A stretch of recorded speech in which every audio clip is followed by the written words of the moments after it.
Hello, this is Benoit Brummer from University of Louvain and IntoPix, and I am here to present our research on the importance of denoising when learning to compress images.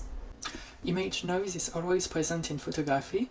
It is caused by uncertainty in the acquisition process, and it becomes worse as images are captured with a shutter speed that is faster than in ideal condition.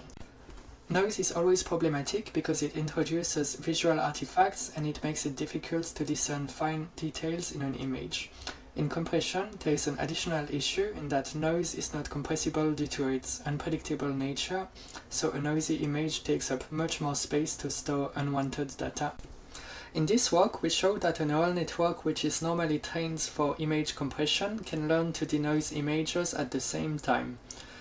This joint optimization results in a much better rate distortion whenever there is any noise involved, and we can train the model to be noise invariant such that it performs well on clean images too. The resulting model performs better than using a dedicated denoiser before compression, and it saves a lot of computational complexity by doing both tasks simultaneously using a simple compression model. The image on the bottom of the slide illustrates image noise, which increases as the shutter speed increases. There is barely any noise when the image is captured with a tripod, but it becomes significant when taking the same picture at handheld speed, and the image quality is quite poor when the shutter speed is fast enough to capture a dynamic subject. The image on the right shows a ground truth and a noisy image on top.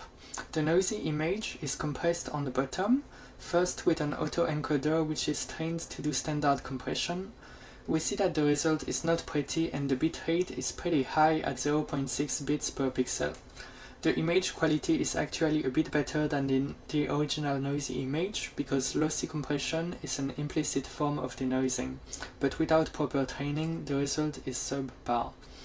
On the bottom right image, the same network is trained for joint denoising and compression, and the rate distortion is greatly improved because noise is not encoded as part of the bitstream.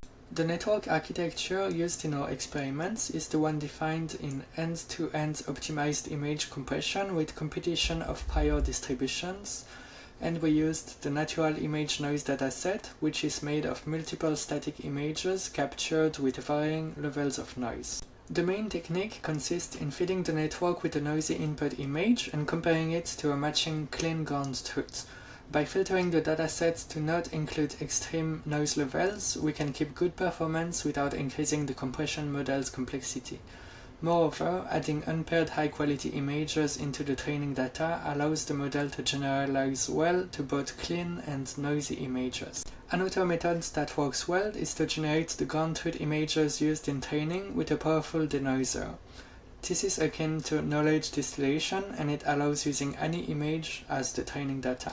The most basic result we observe is that lossy compression alone is an implicit denoising method, and all compression methods benefit greatly from prior denoising.